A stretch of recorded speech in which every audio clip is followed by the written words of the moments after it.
नमस्कार मंडळी, तर आज आपण बनवणार आहोत मोड आलेली मटकी। तर आपण इकडे छान अशी मटकी पाण्यामध्ये धुवून घेतलेली आहे आणि इकडे गॅस चालू केलेला आहे। तर कढई वरती ठेवलेली आहे, त्यामध्ये आपण थोडं एक पळी तेल टाकून घेणार आहोत।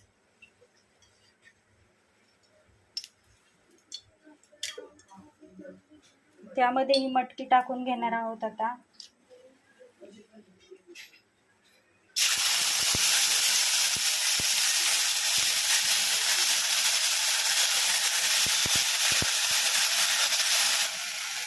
तर अशा प्रकारे आपण सर्व मटकी आता यामध्ये टाकून घेतलेली आहे। ती थोडी छान अशी तेलावर परतून घेणार आहोत। त्यामध्ये थोडीशी हळद टाकून घेणार आहोत।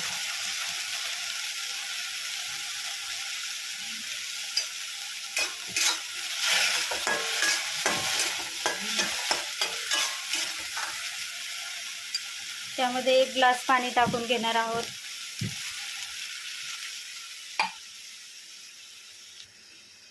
चवीनुसार मीठ टाकून घेणार आहोत आणि याला छान असं 10 मिनिटं शिजू देणार आहोत।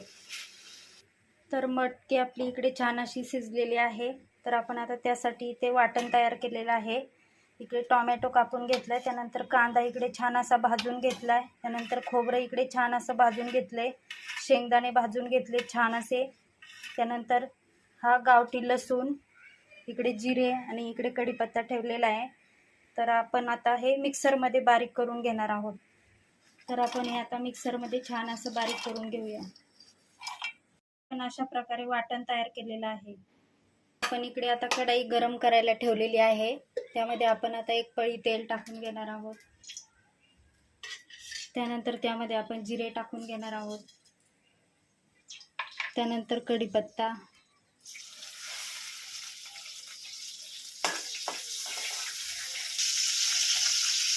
तर आपण त्यासाठी इकडे मसाला घेतलेला आहे। चवीनुसार तुम्हाला जेवढं तिखट पाहिजे तेवढा तुम्ही घेऊ शकता। तर आपण आता हे तेलामध्ये टाकून घेणार आहोत।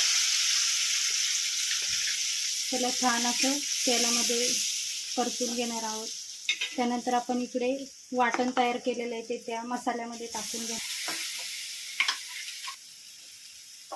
तर आपलं आता छान असं वाटण इकडे परतलेलं आहे। त्यामध्ये आपण आता थोडंसं पाणी घालून घेणार आहोत आणि ते छान असं एकजीव करणार आहोत। त्यानंतर आपण ही मटकी त्यामध्ये टाकून घेणार आहोत,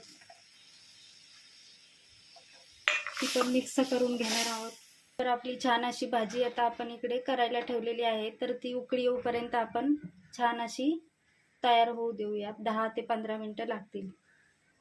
तर आपली छान अशा प्रकारे मटकीची भाजी तयार झालेली आहे। छान अशी उकळी आलेली आहे, तर खाण्यासाठी रेडी आहे। तर आपण इकडे छान असं काढून घेऊया खाण्यासाठी।